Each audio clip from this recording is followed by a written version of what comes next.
नमस्कार। आज हम आपको बीकॉम फर्स्ट ईयर में बिजनेस स्टैटिस्टिक्स बताएंगे। व्यवसायिक सांख्यिकी क्या है? तो व्यवसायिक सांख्यिकी क्या है?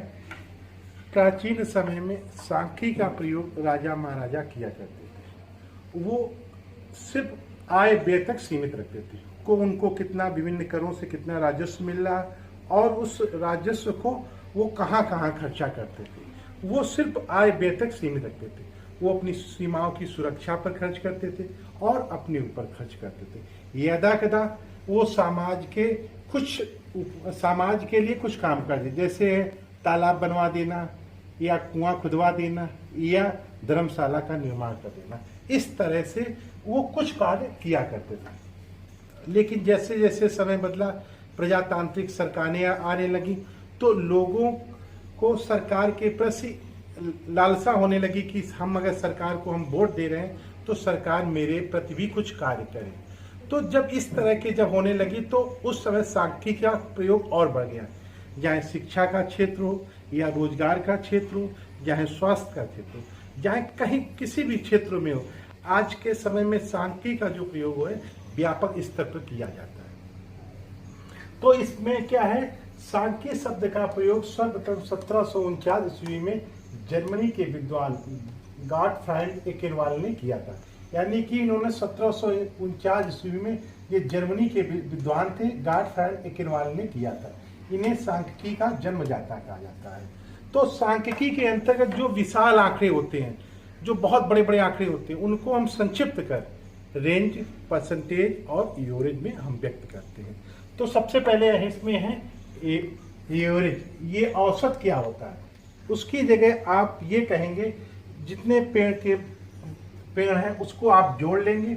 जोड़ने के बाद जितने पेड़ हैं उनसे हम उनको डिवाइड कर देंगे, तो उसकी एक औसत जो है पेड़ की लंबाई हमें मालूम हो जाएगी।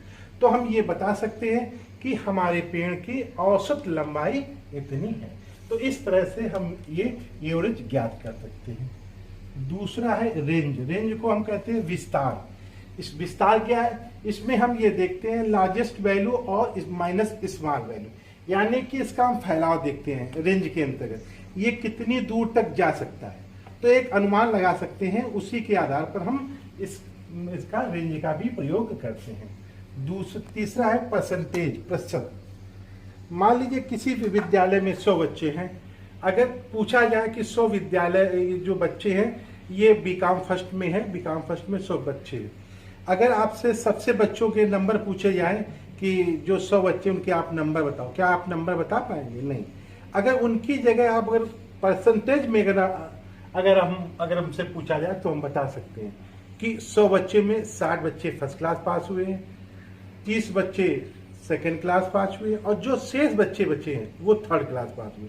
तो इस तरह परसेंटेज में क्या होता है, बताने में भी आसानी रहती है और समझने में भी आसानी रहती है। तो हम इस तरह परसेंटेज को हम व्यक्त कर सकते हैं। आइए हम आपको इसको एक डायग्राम के माध्यम से इसको हम विस्तार से बताते हैं। तो इसमें लिखा है, एक कॉलेज में विभिन्न संकायों में छात्र संख्या निम्न प्रकार है। ठीक है, ये ईयर दिया हुआ है, ये सब्जेक्ट साइड दी हुई, ये आर्ट साइड है, ये साइंस साइड, ये कॉमर्स है, ये कंप्यूटर साइंस है। इसमें इस तरह के नंबर दिए। तो 1980 में ये आपका बेस पीरियड हो गया। इधर ये बच्चों के पास होने की ये संख्या हो गई। तो इधर ये क्या है, ये कला इस तरह के, इसमें हमने वो जो डायग्राम बनाया है वो इसमें इस तरह का है, विज्ञान में इस तरह का है और वाणिज्य में इस तरह का, कंप्यूटर साइंस में इस तरह के हमने यहाँ पे डायग्राम बनाया है। अब आते हैं 1980। 1980 में आर्ट साइड में कितने बच्चे पास हुए हैं? 800। तो जो 1980 का है ये कितने बच्चे यहाँ पे पास हुए हैं? 800 बच्चे। फिर इसके बाद 1980 में विज्ञान में कितने बच्चे पास हुए हैं? 400 बच्चे। ये हमने यहाँ पे इसको 400 दिखा दिया। 1980 में कॉमर्स में कितने बच्चे पास हुए हैं? ये 500 बच्चे पास हुए हैं। 1980 में कितने बच्चे पास हुए हैं? 100 बच्चे पास हुए हैं। यानी कि ये ग्राफ है 1980 का, ये आर्ट का है, ये साइंस का है, ये कॉमर्स का है, ये कंप्यूटर साइंस का। ये इस तरह से ग्राफ इसका बन रहा है। अब आते हैं 1981 में। 1981 में जो आर्ट में है 1200 बच्चे ये पास हो गए हैं फिर 1981 में साइंस में कितने बच्चे पास हुए हैं? 700 बच्चे पास हुए हैं। 1981 में कॉमर्स में कितने बच्चे पास हुए? 800 बच्चे पास हुए। 1981 में कंप्यूटर साइंस में कितने बच्चे पास हुए? 220 बच्चे पास हुए। तो ये जो 1981 का है, जो इस तरह का ये बच्चों का पास होने का ग्राफ बन रहा है। अब लास्ट है 1982। 1982 में आर्ट में कितने बच्चे पास हुए हैं? 1000 ये बच्चे पास हुए हैं। 1982 में साइंस में कितने बच्चे पास हुए हैं? ये 500 बच्चे पास हुए हैं। 1982 में कॉमर्स में कितने बच्चे पास हुए हैं? ये 1000 बच्चे पास हुए हैं। 1982 में कंप्यूटर साइंस में कितने बच्चे पास हुए हैं? 300 बच्चे पास हुए। यहाँ पे हमारे पास 3 वर्ष का रिकॉर्ड है बच्चों के पास होने का। अब ये हम बताएंगे कि किस साइड की ग्रोथ बढ़ रही है और किस साइड की ग्रोथ बच्चों की कम हो रही है। तो सबसे पहले आते हैं आर्ट साइड की। तो ये आर्ट में आपने देखा 1980 में ये 800 बच्चे पास होते हैं और 1981 में कितने बच्चे पास होते हैं? 1200 बच्चे। यानी कि जो 80 से 81 में इनकी ग्रोथ क्या हो रही है? इनकी बढ़ रही है। फिर और 1982 में कितने बच्चे इनकी पास हो जाते हैं? 1000। यानी कि यहाँ से इनकी ग्रोथ बढ़ती है और इनकी 1982 में ग्रोथ जाने लगती है। यानी कि इनकी ग्रोथ बढ़ रही है फिर नीचे की ओर जाने लगती है। ये किसकी है? आर्ट साइड की। अब देखते हैं साइंस साइड में। 1980 में कितने बच्चे पास हुए हैं? 400 बच्चे पास हुए हैं। 1981 में कितने बच्चे ये पास हुए हैं? 700 बच्चे पास हुए हैं। और 1982 में कितने बच्चे पास हुए हैं? 500 बच्चे पास हुए हैं। जैसे ये आर्ट साइड की ग्रोथ पहले बढ़ती है फिर उसके बाद कम होती है, ऐसे ही साइंस साइड की ग्रोथ ये पहले 400 बच्चों की होती है, फिर 700 बच्चों की होती है, फिर ये 500 बच्चों की। यानी कि इसकी ग्रोथ बढ़ती है फिर वो ग्रोथ नीचे की ओर जाने लगती है। जैसे आर्ट का होता है वैसे साइंस का हो रहा है। अब आते हैं कॉमर्स, वाणिज्य। 1980 में कितने बच्चे ये पास होते हैं? 500 बच्चे पास होते हैं। 1981 में कितने बच्चे पास होते हैं? 800 बच्चे पास होते हैं। 1982 में कितने बच्चे पास होते हैं? 1000 बच्चे पास होते हैं। यानी कि जो इसका ग्रोथ है दिन प्रति, इसकी जो ग्रोथ है पर ईयर इसकी ग्रोथ बढ़ रही है। यानी कि 1980 में जो बच्चे पास होने की संख्या है 500 बच्चे हैं।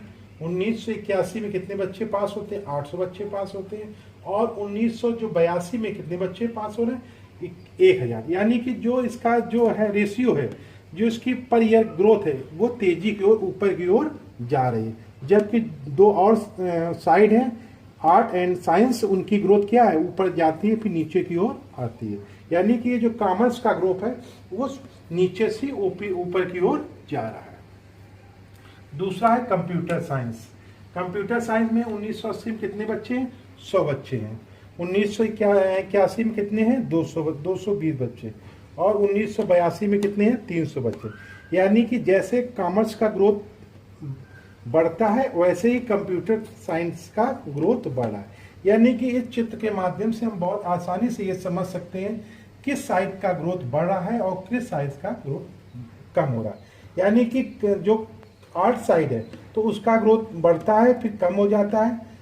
उसी तरह साइंस का भी है, पहले बढ़ता है फिर उसी तरह कम हो जाता है। लेकिन दो ऐसे विषय हैं कॉमर्स और कंप्यूटर साइंस, उनकी ग्रोथ गिरती नहीं, उनकी ग्रोथ प्रतिवर्ष बढ़ रही है। तो इस डायग्राम के माध्यम से हम ये आसानी से समझ सकते हैं कि किसकी ग्रोथ बढ़ती है और किसकी ग्रोथ कम होती है। तो सांख्यिकी क्या है? सांख्यिकी संभावनाओं पे आधारित है। इसके द्वारा हम विगत वर्ष और गत वर्ष की हम तुलना कर सकते हैं कि विगत वर्ष में क्या था और गत वर्ष में क्या, उसी के आधार पे हम अनुमान लगा सकते हैं। सांख्यिकी में हम अनुमान के आधार पर भविष्य की कल्पना कर सकते हैं। अब आता है समंकों के प्रकार, टाइप ऑफ डाटा। समंक क्या कहेंगे? राम श्याम से पढ़ने में होशियार है, क्या ये समंक है? यहाँ पे राम और श्याम से पढ़ने में होशियार है, लेकिन कितना होशियार है ये हम दोनों की बीच की गैपिंग नहीं हम जान सकते। सीता गीता से सुंदर है, हम यहाँ पे सुंदर है लेकिन वो कितनी सुंदर है वो हम इसका तुलना नहीं कर पा रहे, क्योंकि इसमें समंक। इसी तरह अगर इसमें कहा जाए राम श्याम से, राम हाई स्कूल में 70%, श्याम हाई स्कूल में 75% से परीक्षा उत्तीर्ण की, तो यहाँ हम तुलना कर सकते हैं कि आप यहाँ पे अंक दिए हुए हैं, राम इतने % पास हुआ, श्याम इतने % पास, तो जो दोनों का जो अंक है उसी के आधार पे हम तुलना कर सकते हैं कि कौन पढ़ने में होशियार है, कौन पढ़ने में कम होशियार है। इसी तो इसमें क्या है, जैसे हमने बताया, जो यहाँ पे अंकों में हम आपस की तुलना करते हैं, उसी के आधार पे हम ये समझ सकते हैं कि कौन पढ़ने में होशियार है और कौन पढ़ने में कम होशियार है। अब इसमें समंकों के जो प्रकार हैं वो 2 प्रकार के होते हैं, एक प्राथमिक समंक होते हैं, एक द्वितीयक समंक होते हैं। Type of data. प्राथमिक समंक, ये प्राथमिक समंक क्या है? प्राथमिक समंक वो समंक होते हैं जो पहली बार एकत्र किए जाते हैं, ये मौलिक होते हैं। जैसे मान लीजिए किसी गांव में मुझे शिक्षा की व्यवस्था के विषय में जानकारी करनी है कि वहाँ पे जो बच्चे हैं, जो वहाँ पे कितने % बच्चे हाई स्कूल पास हुए हैं, कितने इंटर पास हैं, कितने स्नातक पास हैं, तो हम वहाँ डोर टू डोर जाके उन बच्चों, उन परिवारों से मुलाकात करेंगे, उनकी हम डाटा एकत्र करेंगे। तो जो इस तरह की जो डाटा होता है उनको हम प्राथमिक समंक कहते हैं। ये समंक मौलिक होते हैं, वो प्राथमिक समंक के अंतर्गत इस तरह वो एकत्र किए जाते हैं। अब द्वितीयक समंक क्या होते हैं? इनको इंग्लिश में कहते हैं सेकेंडरी डाटा। ये सेकेंडरी डाटा क्या होते हैं? जो पहले से एकत्र होते हैं। प्राथमिक समंक जो पहले से विभिन्न पत्र पत्रिकाओं में प्रकाशित होते हैं और सरकार किसी योजना में उनको लागू करती है, तो इस तरह के जो डाटा होते हैं उनको हम सेकेंडरी डाटा कहते हैं। तो ये प्राथमिक समंक, द्वितीयक समंक इस तरह के होते हैं। अब आते हैं स्टैटिस्टिक्स में सीरीज, इसमें होती है 3 प्रकार की होती हैं। सबसे पहले होती है इंडिविजुअल सीरीज, जिसे हिंदी में कहते हैं व्यक्तिगत श्रेणी। ये व्यक्तिगत श्रेणी क्या है, इसको हम कैसे पहचान करेंगे? ये व्यक्तिगत श्रेणी, इसमें आइटम्स दिए होते हैं। क्या आइटम्स होते हैं? 2, 4, 6, 8, 10, 12, 15। अगर इस तरह के अगर आइटम दिए होंगे तो हम ये पहचान कर लेंगे कि ये इंडिविजुअल सीरीज। नेक्स्ट है डिस्क्रीट सीरीज। डिस्क्रीट सीरीज को हम क्या कहते हैं? खंडित श्रेणी। इसमें 2 कॉलम दिए होते हैं, एक साइज का होता है, दूसरा फ्रीक्वेंसी का होता है। साइज में क्या होता है? 10, 11, 12, 13 इस तरह के जो भी आगे अंक दिए होंगे। फ्रीक्वेंसी में क्या होगा? 8, 10, 12, 6। अगर इस तरह की अगर एक साइज होगा और फ्रीक्वेंसी होगा तो हम ये समझ लेंगे ये कौन सी सीरीज है? डिस्क्रीट सीरीज के अंतर्गत इस समय ये आती है। लास्ट है कॉन्टिन्यूअस सीरीज। इसको हिंदी में कहते हैं सतत श्रेणी। इसमें क्या क्लास इंटरवल दिया होता है और फ्रीक्वेंसी दी होती है। क्लास इंटरवल क्या होता है? 0 से 10, 10 से 20, 20 से 30, 30 से 40, 40 से 50। फ्रीक्वेंसी क्या है? 4, 6, 10, 3, 2। अगर इस तरह की अगर सीरीज दी हुई है तो हम ये समझ लेंगे ये कॉन्टिन्यूअस सीरीज की पहचान है। यहाँ पे हमने आपको सीरीज को पहचानने की विधि बताई है। ये इंडिविजुअल सीरीज है, ये डिस्क्रीट सीरीज है और ये कॉन्टिन्यूअस। पूरी सांख्यिकी में यही तीनों सीरीज चलती हैं, यही तीनों सीरीज चलती हैं। तो जब आप इसकी सीरीज पहचान करने की विधि आप जान लेंगे, इसको कैसे ये सीरीज होती है, तो उसी के आधार पे आप क्वेश्चंस भी लगा सकते हैं। तो एक बार पुनः हम कह दें व्यवसायिक सांख्यिकी क्या है? व्यवसायिक सांख्यिकी जो है संभावनाओं पे आधारित है। एक कल्पना कर सकते हैं कि जो विगत वर्ष में अगर हम कृषि की बात कर लें तो विगत वर्ष में कृषि में कितना उत्पादन हुआ है और गत वर्ष में कृषि में कितना उत्पादन हुआ है, तो हम जब बीच की तुलना कर लेंगे कि इसकी ग्रोथ पिछले वर्ष की अपेक्षा इस वर्ष बढ़ रही या कम हो रही, तो हम आगे तुलना ये कर सकते हैं कि इसकी ग्रोथ बढ़ेगी या कम होगी। तो इसीलिए सांख्यिकी क्या है? समंकों पे आधारित होती है, ये संभावनाओं पे भी आधारित होती है। तो इस तरह से हम आपको इसकी बेसिक जानकारी बता दी, सांख्यिकी क्या है और इसके अंतर्गत समंक कितने प्रकार के होते हैं। हमने यहाँ पे आपको बताया समंक 2 प्रकार के होते हैं, एक प्राथमिक समंक, एक द्वितीयक समंक। दूसरा हमने आपको बताया सीरीज कितने प्रकार की होती है, क्योंकि ये न्यूमेरिकल चैप्टर्स हैं, इसमें क्वेश्चंस लगाए जाएंगे आगे चल के जब हम आपको बताएंगे। इसमें 3 तरह की सीरीज होती हैं, एक इंडिविजुअल सीरीज होता है, दूसरा डिस्क्रीट सीरीज होता है, तीसरा कॉन्टिन्यूअस सीरीज। जब तक हम इन सीरीजों को पहचान नहीं पाएंगे तब तक हम इन सीरीजों को हम कौन सा फार्मूला किस सीरीज में लगाएं तो ये हमको मालूम नहीं होगा। तो सवाल लगाने के पहले हमको इनको पहचान करने की विधि आनी चाहिए। अगर हम पहचान कर लेंगे, उसी के आधार पर हम ये फार्मूले लगा के हम क्वेश्चन को सॉल्व कर सकते हैं। तो इस तरह आपने देखा कि सांख्यिकी क्या है और इसके अंतर्गत समंकों का कैसे, समंक कितने प्रकार के होते हैं और इसमें सीरीज कितने प्रकार की होती है वो हमने बताया।